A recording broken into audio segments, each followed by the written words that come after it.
Pot has a direct impact on our economy. These are not Powerball numbers. The January sales figures just came out. Our state saw $54 million in recreational pot sales, another $31 million in medical marijuana sales. That means $11 million in taxes were collected just in January alone. And since July, pot users have paid in taxes $87 million. And you think that might help with college affordability. And it's always a challenge finding ways to make college more affordable. That's why joining us now are state representatives Brittany Pedersen and Dave Young. They have a bill going through the House right now that would expand tax benefits for some college savings plans to the middle class. So first we're going to look at the debt that college students in Colorado rack up. 56% of college students have debt averaging just more than $25,000. So Representative Young, let's start with you. If I'm a college student, why is all that on me? Why can't the state lower that number? Well, Marshall, you know, when I graduated from college many years ago, I graduated without debt. But 20 years ago, the state was actually contributing quite a bit of money to support students as they went through college. And that's flipped over the last 20 years. And now the state has very little input into that, very little revenue going into that, and the load is now shifting over to families and to these students, and it's really tough on them when they exit with this kind of debt. So is the bill to transport us all back 20 years where we won't have debt, or to be able to have the state help us? Clearly, there's ways that the state will help, and Representative Pedersen, I know the Legislative Legal Services has a chart that we've snagged from their fiscal note that shows how much, if you make so much money in a year, it's even across the board. The deduction that you can take, 100% across the board, that's the left column under current law. So this bill would propose if I make less than $150,000, I can claim twice as much for my deduction. However, as you can see, as we go farther down on that chart, the more money I make, the less I can get on a deduction. So first, let's just start with the concept. Why those numbers? Why double it for lower and middle class? Well, Marshall, we're one out of 4 states out of 36 that have 529 plans that actually don't have a cap. And we know statistically, if you're making over $500,000, you're very likely to save and put your kids through school. We're really trying to focus on the middle class families that are unable to qualify for financial aid, but also really struggling to put their kids through school. What about the idea that when we look at that chart, it's you're taking money away from the rich to help the poor? You're robbing rich to pay the poor? They actually still have significant federal and state benefits still by investing in the 529 plan. So I would just say we're being more strategic about how we're spending our money here in Colorado.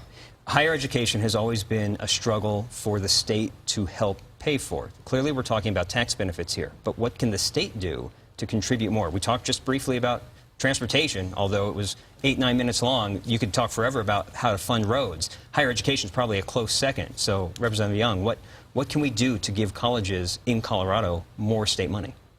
Well, you know, we are struggling with this. As a member of the Joint Budget Committee, we're going to be seeing revenue forecasts in a week from now.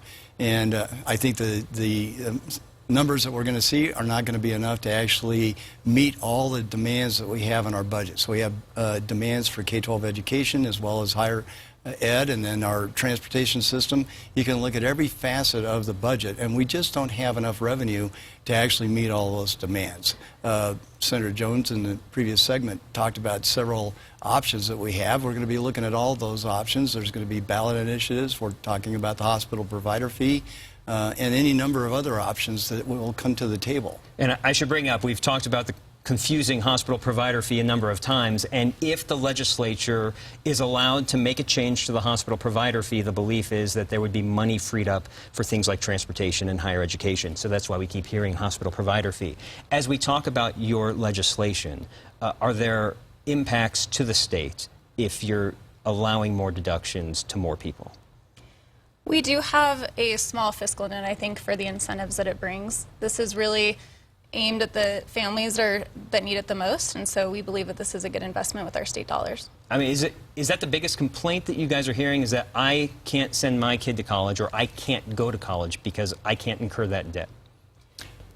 I can say we both hear it knocking on doors in our district, and I think you know, representatives and senators across the state hear this from their constituents. We're just hoping that when our bill goes to the Senate this time, that they'll be listening closer.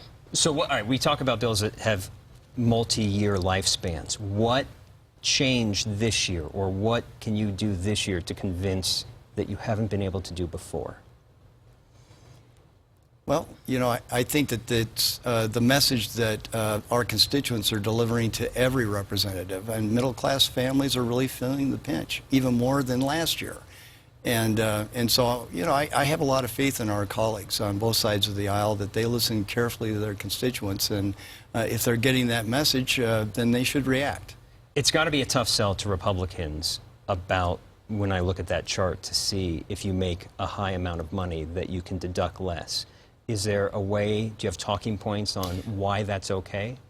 Well, I want to just remind you that there is still a federal deduction that everyone can take. And interestingly, as we've done the research, we've discovered that even people that live outside the state of Colorado are investing in Colorado's 529 plan. So, frankly, it's a great program. It's a great investment strategy. And people who aren't even allowed to take the state deduction are investing in our 529 plan. So, I think that there's benefit to be gained by all.